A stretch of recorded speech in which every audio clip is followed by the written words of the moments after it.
Selamat datang di Ngalor Ngalbum Horor. Hayo, siapa yang sekarang lagi nonton sambil selimutan kedinginan tapi tangannya menggerayang kemana-mana? Hayo, siapa? Hayo. Balik mana ambil aku Icang dengan quotes hari ini. Kerja keras banting tulang sampai remuk, tetap kalah lur sama yang punya koneksi. Kali ini kita akan mengalur film India yang dark ini sih lur asli, yaitu Joji tahun 2021. Mengisahkan tentang seorang pengangguran yang bisa dibilang beban keluarga lur. Sampai suatu ketika ayahnya terkena stroke dan kalian tidak akan menyangka apa yang dilakukan oleh pria ini. Jadi langsung aja kita ke requestan pertanyaan lutsnud dari dulurku wala wele ya. Cak, mau tanya, temenku palanya bau. Loh. Enggak gitu dong lur. Maksudnya sebau-baunya pala mentok paling bau ketombe apek lur. Coba dibantu temennya itu ya, dihirup baunya sampai bisa hilang gitu loh lur. Monggo skecaken. Berlatar di Kerala, India saat Covid masih berlangsung, Joji adalah seorang sarjana teknik yang nganggur dan tinggal di sebuah rumah besar di tengah perkebunan bersama keluarganya, yaitu kedua kakaknya Jomon dan Jason. Ayahnya sebut saja Parmadi yang sangat ditakuti semua anggota keluarga dan memiliki beberapa usaha. Istri Jason yaitu Binsi, juga anak dari Jomon yaitu Poppy. Diingat-ingat karakternya lur ya. Suatu pagi Poppy sedang menunggu abang kurir datang yang ternyata dia baru memesan pistol angin namun memiliki tenaga yang cukup kuat hingga pelurunya mampu melubangi pohon. Namun Joji yang melihat Poppy langsung menyita pistolnya karena anak di usia sekolah sepertinya tidak boleh memiliki barang berbahaya seperti itu. Lalu Joji pun izin pinjam truk ayahnya untuk beli jerami pakan kuda sekalian minta uang bensin 2.000 rupiah. Akan tetapi Joji menyuruh tukang kebun sebut saja Ngatmono untuk membeli jerami dan hanya memberikan uang 1.500 rupiah, sedangkan 500-nya dia simpan lur. Baru mulai aja sudah terlihat bibit kelicikannya ya kan. Dan inilah Joji. പിള്ളേരെ സാധനമാണ് പോടാ പോയി പഠിച്ചേ പോ. പിക്കപ്പ് എടുക്കാണ് കച്ചെടുക്കാണ്. പിക്കപ്പിൽ 1500 രൂപയ്ക്ക് ഡീസൽ അടിച്ചു 2 പാക്കറ്റ് ലൈറ്റ്സ് ബാക്കി വെച്ചു. Setelah nyebat di pinggir sungai, Joji pun sarapan masakannya Binsi dan lanjut ngopi sambil nonton YouTube album film yang akhirnya ketiduran sampai siang. Akan tetapi Parmadi membangunkannya karena dia tahu Joji telah mencolong uang 8.000 rupiah dari rekeningnya. Parmadi juga tidak suka dengan Joji yang rebahan tiap hari. Usaha yang diberikan oleh ayahnya juga gagal dan sekarang berharap bisa menjual seekor kuda milik keluarga. Joji pun berjanji akan mengganti uang yang diambilnya. Namun ketika ayahnya sudah keluar kamar, dia pun langsung tantrum meluapkan kekesalannya karena selama ini dia merasa bahwa sang ayah selalu menindasnya. Tourism മൊത്തം മൂഞ്ചിരിക്കുക. ഞാൻ തരും. എന്നെ ഉണ്ടാക്കാനാണ് എന്റെ അക്കൗണ്ടിൽ പൈസ എടുത്ത് എന്റെ കാർഡ് ഉപയോഗിച്ച് നിന്നെ പൊട്ടുപോലുണ്ടായവനെ. Berbeda dengan Joji lur, kedua kakaknya cukup sukses menjalankan usaha dari ayahnya. Jomon yang seorang duda membantu bertani di tanah milik keluarga yang luas, sedangkan Jason mengelola bisnis toko karet keluarga di kota. Selain itu Parmadi juga sedang membangun kolam, namun sumber airnya tersumbat sebab banyak batu dan lumpur. Karena para pekerjanya tidak bisa menarik sumbatan, Parmadi pun langsung turun tangan dan meski usianya sudah 74 tahun, namun badannya masih tegap dan sumbatan itu pun berhasil ditariknya lur. Tapi tiba-tiba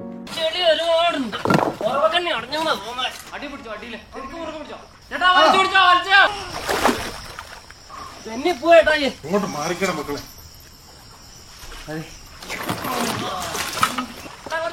Iya, Parmadi tiba-tiba terjatuh dan segera dilarikan ke rumah sakit. Ternyata Parmadi terkena stroke berat akibat pembuluh darah yang pecah saat menarik sumbatan tadi. Dokter Felix yang masih ada hubungan keluarga dengan Parmadi berkonsultasi dengan dokter-dokter di sana. Lalu keesokan paginya, Felix mengabarkan Jomon dan Jason bahwa kemungkinan Parmadi akan lumpuh total dan kondisinya sulit untuk disembuhkan.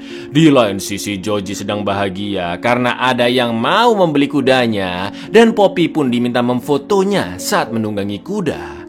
Tak lama kemudian Parmadi pun dibawa pulang ke rumah dan akan lanjut dirawat jalan. Meski lumpuh total namun Parmadi masih bisa berkedip. Tapi itu aja sudah sangat-sangat susah, Lur.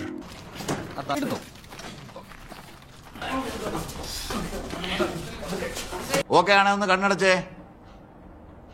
ഇതെല്ലാരും നോക്കിയിരിക്കുന്നേ പുറത്തോട്ട്. Setelah itu Felix menjelaskan ke Binsi obat-obat apa saja yang harus dikonsumsi oleh Parmadi. Di lain sisi Jomon mewanti-wanti adiknya agar lebih giat bekerja dan juga mendoakan ayah mereka secara rutin setiap jam 8 malam.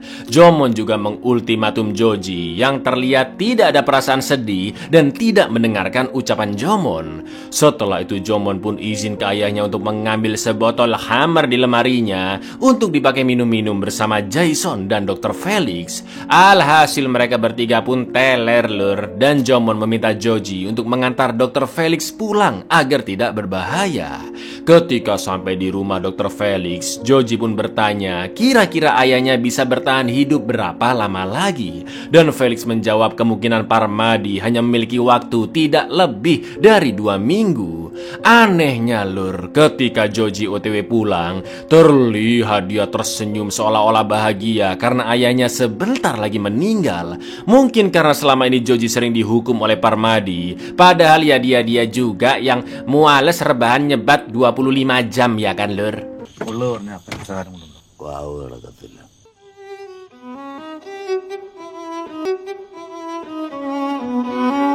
Begitu sampai di rumah, Joji yang tidak memiliki hati dan kekanak-kanakan ini sengaja menjatuh-jatuhkan tangan Parmadi yang selama ini sering memukulinya, dan Parmadi pun hanya menatapnya.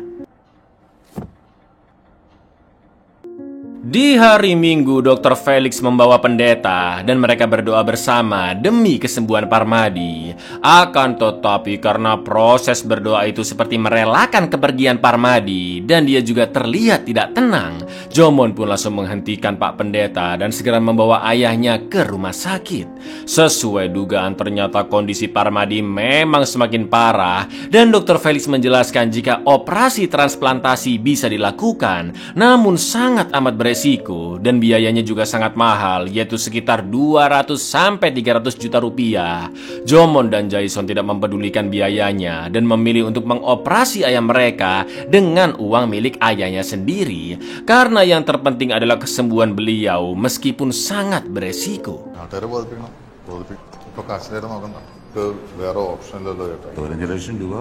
Selagi menunggu hasil operasi Parmadi, Joji malah kong kali kong dengan Poppy untuk membeli drone dengan uang ayahnya. Bahkan Joji juga sudah mencolong jam tangannya Parmadi, Lur.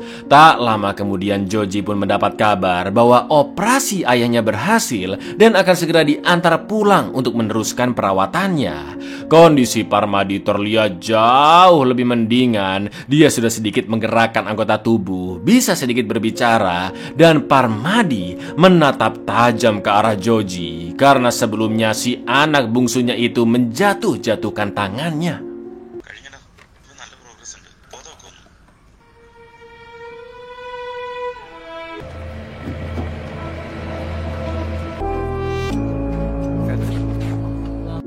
Keesokan harinya Jason meminta tanda tangan Parmadi untuk mencairkan cek urusan bisnis, dan Jason juga meminta uang untuk membeli rumah baru di kota, Lur. Mendengar itu jelas Parmadi menolak untuk membeli rumah baru dan menganggap anak-anaknya tidak ada yang berempati dengan kondisinya, seolah-olah menginginkan Parmadi cepat mati agar mereka mendapat warisannya. Jason pun menyampaikan ke istrinya Binsi bahwa permintaan mereka untuk mendapatkan uang gagal, dan sebenarnya Binsi memang sangat mengharapkan harta warisan mertuanya, Lur. Atau dengan kata lain, Binsi juga mengharapkan Parmadi meninggoy, ya kan? Binsi pun marah dan merasa kecewa karena selama ini dia sudah membantu urusan rumah tangga tiap hari, namun tidak mendapatkan balasan apapun. Binsi juga semakin jengkel karena Joji yang sangat manja selalu minta dilayani, bahkan air di kulkas minta diambilin, Lur. ഒരു ചില്ലി കാശ് നമുക്ക് കിട്ടത്തില്ല. നീ ഇത് കണ്ടോ, ഇങ്ങനെ ടോപ്പാ എടുക്കുക കുടിക്കുക. Joji pun menenangkan Binsi dan dengan edannya mengatakan bahwa hidup ayahnya Parmadi pasti tidak akan lama karena dia sudah sakit-sakitan. Sangat-sangat iblis memang ya kan. Setelah itu Joji menemui ayahnya dan secara terang-terangan mengatakan jika semua anak serta mantunya sedang kesulitan keuangan, Joji mengaku dirinya adalah beban keluarga, anak yang tidak bisa diandalkan dan tidak bisa menjadi sosok yang diinginkan Parmadi. Lalu Joji pun bertanya apakah Parmadi tidak melihat tanda-tanda kematiannya karena daripada tersiksa, kematian ayahnya bisa membantu semua anggota keluarga. Sontak Parmadi pun langsung mencekik Joji sampai dia kesulitan bernafas dan sejak saat itu Lur, kebencian Joji terhadap ayahnya pun semakin besar. അപ്പം കുതാശ കിടക്കാൻ എണീറ്റുന്നാണല്ലേ, അപ്പം മരണത്തിനടുത്ത് കണ്ടതല്ലേ. ഇവിടെ എല്ലാവരും ബുദ്ധിമുട്ടില്ല, ഉള്ള പേടി ഇഷ്ടം ബഹുമാനം ഒക്കെ പാടാൻ ഉണ്ടായിരിക്കുന്നത്. ഒരു ക്ലിക്ക്, ഒരൊറ്റ ക്ലിക്ക് മതി എല്ലാവരുടെയും ലൈഫ് രക്ഷപ്പെടും. അപ്പം വിചാരിച്ച മകനാ എനിക്ക് പറ്റിയിട്ടില്ല, ഞാൻ വിചാരിച്ച ആളാ എനിക്ക് പറ്റിയിട്ടില്ല. എന്തായാലും ഒരു ദിവസം. Dari rumah Joji pun pergi ke kolam yang sedang dibangun untuk menenangkan diri, sekaligus memikirkan cara membunuh ayahnya sendiri. Lur, udah gila sih ya kan. Joji pun akhirnya pergi ke kota dan membeli banyak obat-obatan, lalu membandingkan obat-obat mana saja yang terlihat sangat mirip dengan obat ayahnya, agar nantinya bisa diganti dan Parmadi tewas perlahan-lahan.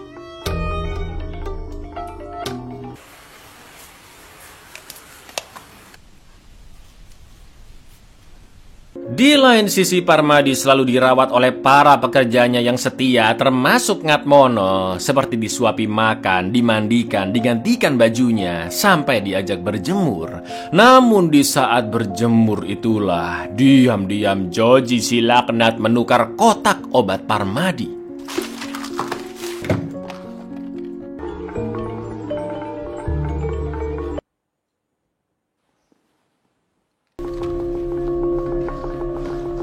Pergantian obat asli dengan yang palsu terus dilakukan oleh Joji setiap hari. Dan setelah mengganti obat, Joji pun selalu pergi ke kolam untuk sok-sokan mancing. Padahal genangan air di sana nggak ada ikannya Lur. Joji melakukan itu agar ketika Parmadi ditemukan tewas, Joji punya alibi sedang tidak berada di rumah jika dia sampai dicurigai. Sampai suatu ketika Binsi melihat perbuatan Joji yang menukar obat, akan tetapi Binsi memilih tutup mulut karena dia juga menginginkan mertuanya koit. Dan tak butuh waktu lama bagi Parmadi menghembuskan nafas terakhirnya. Ngeri sih sumpah Lur.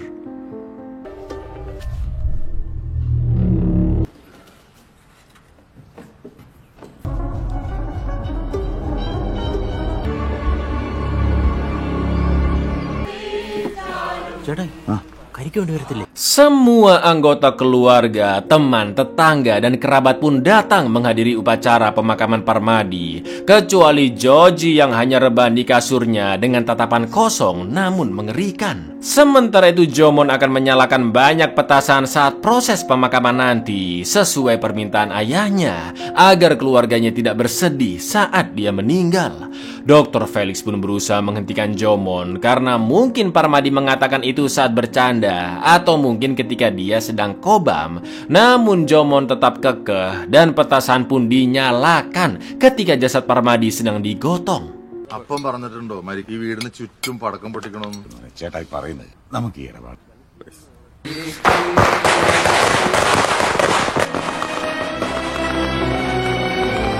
Untuk meluapkan kebahagiaan karena rencananya telah berhasil, Joji pun lari berkeliling kebun esok paginya dan melihat rumah Parmadi di kejauhan sambil tersenyum. Sementara itu karena insiden petasan dinyalakan saat pemakaman, Jomon sempat bertengkar dengan pendeta gereja yaitu Kevin yang memimpin upacara pemakaman. Pendeta Kevin juga kecewa melihat Jomon yang makin kecanduan hammer dan sering membuatnya kobam. Akan tetapi Jason memohon agar pendeta Kevin mau memaafkan mereka, mau menghadiri upacara keagamaan untuk menghormati kepergian Parmadi, meski sepertinya dia enggan untuk datang kembali.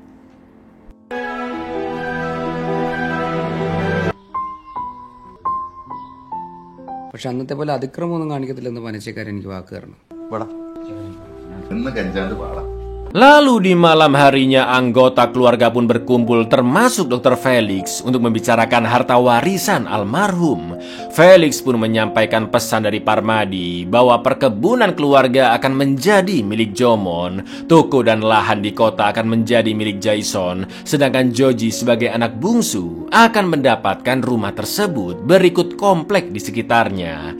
Selain itu hasil dari deposito di bank akan diberikan kepada Poppy. Mendengar itu Jomon pun mengatakan bahwa seharusnya mereka tidak membicarakan warisan seperti itu karena Parmadi baru saja meninggal dan itu sama saja dengan tidak respect dengan arwahnya. Jomon dan Jason pun sempat berdebat karena Jason merasa sudah bekerja sangat keras dan sudah sepatutnya dia mendapat warisan. Terlihat Jomon yang memang bersikap paling dewasa lur dan dia ingin pembicaraan warisan dilanjutkan ketika seluruh upacara keagamaan telah selesai.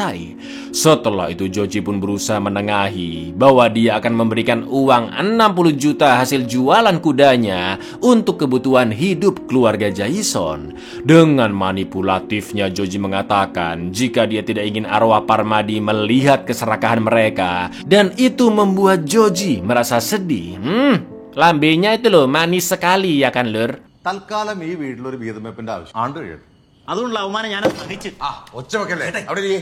എൻ്റെ കയ്യിൽ 3 ലക്ഷം രൂപ ഉണ്ടോ അത് വെച്ച് കാര്യങ്ങൾ കുതിരയെ വിറ്റപ്പോൾ കിട്ടിയ കാശ് അപ്പൊ കാര്യം നിങ്ങൾ പോട്ടെ ചേട്ടായി ഇവിടെ എൻ്റെ ആണെങ്കിലും ഇവർക്ക് ഇവിടെ നിൽക്കാമല്ലോ.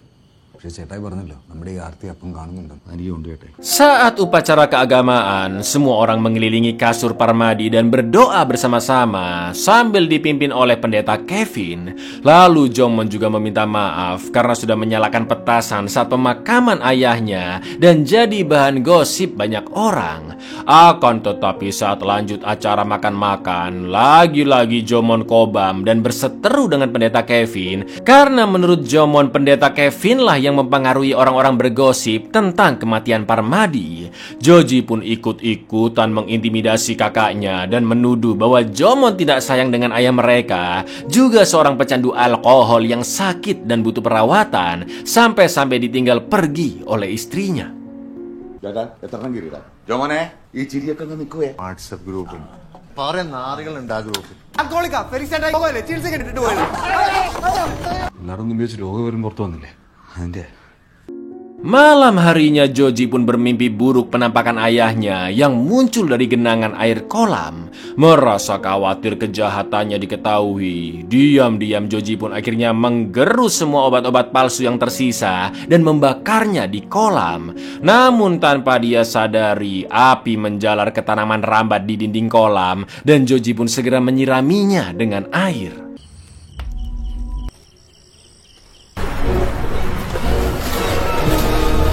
Keesokan paginya, Jomon dan Ngatmono melihat bekas dinding yang terbakar, juga jaring yang bolong, dan jelas Jomon pun curiga apa yang sebenarnya terjadi di kolam tersebut. Saat itu juga Jomon bertanya ke Joji, apakah kemarin dia merokok di dekat kolam? Namun Jomon mengatakan jika selama ini dia nyebat di pinggir sungai dan tidak pernah ke kolam. Lalu Jomon pun menyesali perbuatannya kepada pendeta Kevin dan menyadari jika sikap buruknya memang dipicu oleh Hammer. Selain itu Jomon juga kesal dengan salah satu pekerja Parmadi, sebut saja Kartoyo, yang curiga jika Parmadi dibunuh oleh anggota keluarganya sendiri, khususnya Joji. Karena tepat saat kematian Parmadi, Binsi yang pertama kali menemukannya pun langsung berteriak. Namun Kartoyo melihat Joji berjalan santai di dalam hutan, padahal suara teriakan Binsi terdengar sangat jelas. Di dalam hatinya Joji pun mulai panik sebab Kartoyo bisa menjadi saksi mata yang menyudutkannya. Begitu mengetahui lokasi Kartoyo, Joji pun langsung ikut Jomon untuk pergi menemuinya sambil membawa pistol angin lur. ബിൻസിയുടെ കാർച്ച കേട്ട് അവരെ കൂടി വരുന്ന സമയം സ്ലോ മോഷനിൽ നടന്നു വരണ്ടായിരുന്നു. അവനെ ഞാൻ പൊക്കും. ചേട്ടായി അവനെ കിട്ടി എന്നെ വിളിക്കണം. കിഴക്കേ ചാലിലുണ്ട് വാ. Ketika bertemu dengan Kartoyo, Joji pun langsung ingin menghajarnya karena Kartoyo telah mencurigainya. Sambil berusaha kabur, Kartoyo mengatakan jika dia memang melihat Joji mancing di kolam yang tidak pernah terdapat ikan di sana. Kartoyo juga curiga dengan Joji karena dia berjalan santai menuju ke rumah saat Binsi teriak, seolah-olah Joji tahu jika ayahnya sudah tewas. Mendengar pengakuan Kartoyo, Jomon Jomon pun semakin mencurigai Joji. Apalagi Joji keceplosan ngomong bahwa dia pergi ke kolam untuk nyebat, bukan mancing seperti pengakuan Kartoyo. Loh, ya makin curiga dong Jomon ya kan? Karena sebelumnya Joji mengaku hanya pernah nyebat di pinggir sungai. Jomon pun langsung mencokik Joji agar mengaku apa yang sebenarnya dia tutup-tutupi. Namun dengan gendengnya lur, Joji langsung menembak leher Jomon dengan pistol angin. Bukan hanya sekali, tapi 2 kali. Tidak sampai di sana, Joji yang gelap mata dan tidak ingin kakaknya membongkar kebusukannya, nekat mengambil peledak sederhana untuk menghancurkan batu buatannya Kartoyo. Dan Joji pun melemparkannya tepat ke Jomon. Deril anak dajal memang.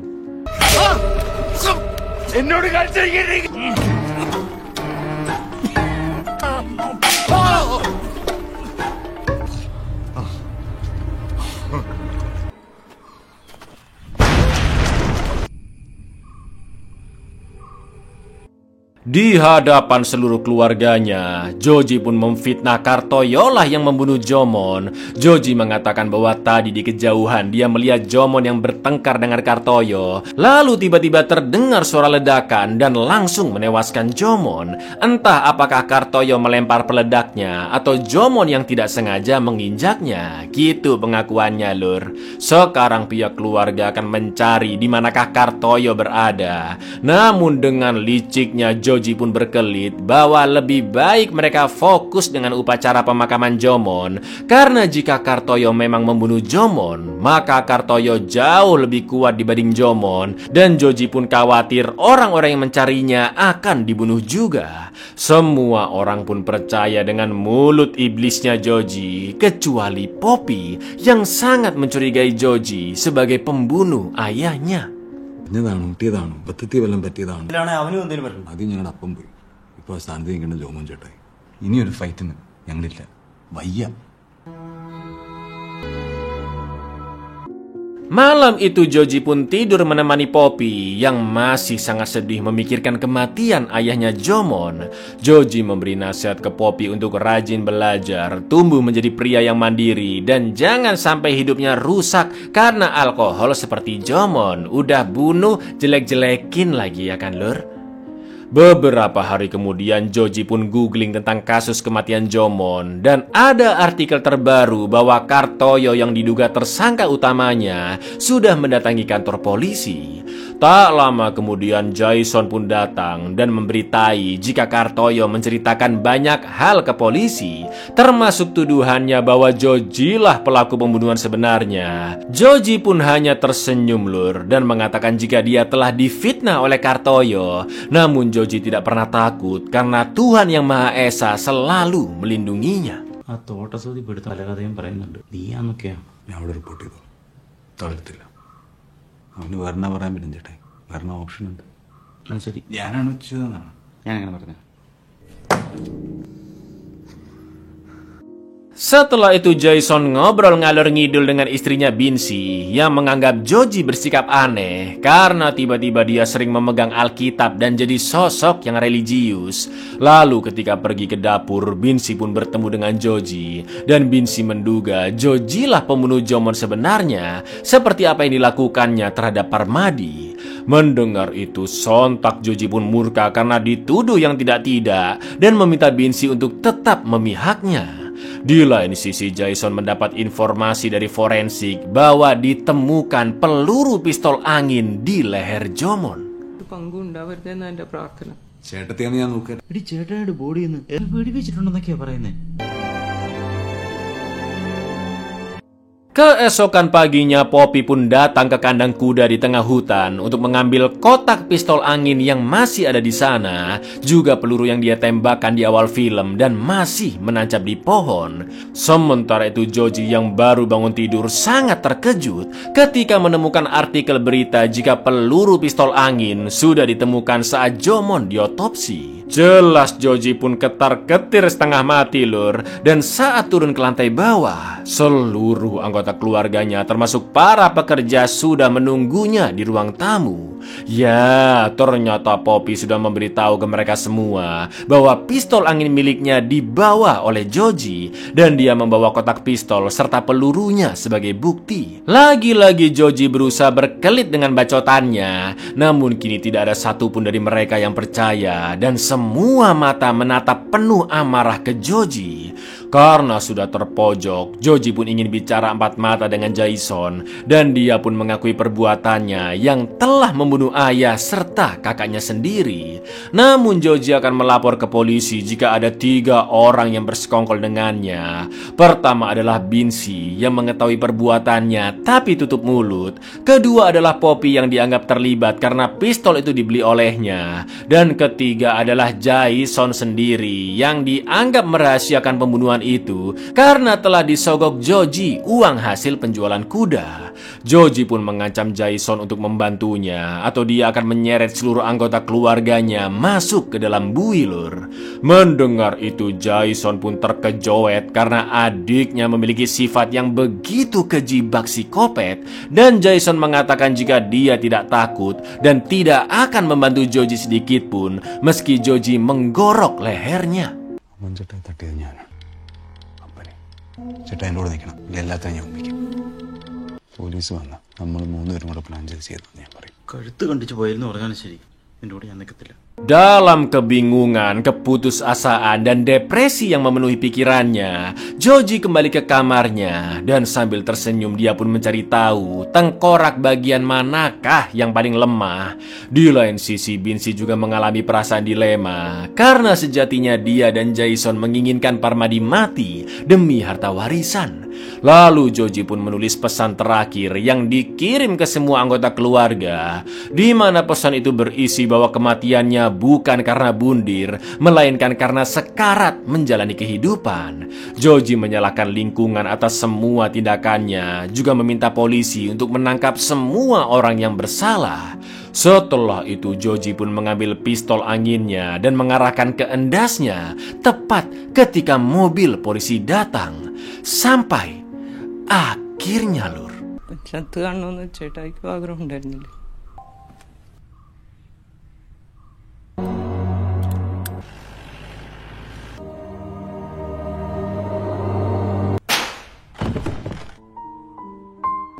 Apakah Joji koit? Oh tentu tidak lur, karena dia hanya menggunakan pistol angin yang hanya menyebabkan kelumpuhan dan Joji masih bisa berkedip.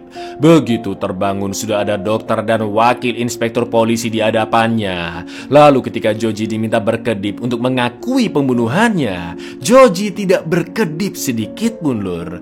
Itu artinya Joji masih merasa benar dan faktor lingkunganlah yang membuat dirinya melakukan perbuatan keji tersebut. കാണാൻ വേണ്ടിട്ടേ എന്തോ ചോദിക്കാനുണ്ടെന്ന് ഉണ്ടെങ്കിൽ ഒന്ന് കണ്ണടച്ച് കാണിച്ചേ. Buyar, film ini sangat dark ya kan. Awalnya kayak biasa aja lur, tapi makin mendekati ending makin ngeri sih asli. Dan kita bisa menyimpulkan bahwa faktor lingkungan sangat berdampak ke psikis seseorang. Jadi buat kalian yang punya teman atau keluarga kayak si Joji ini, hati-hati ya lur ya. Assalamualaikum.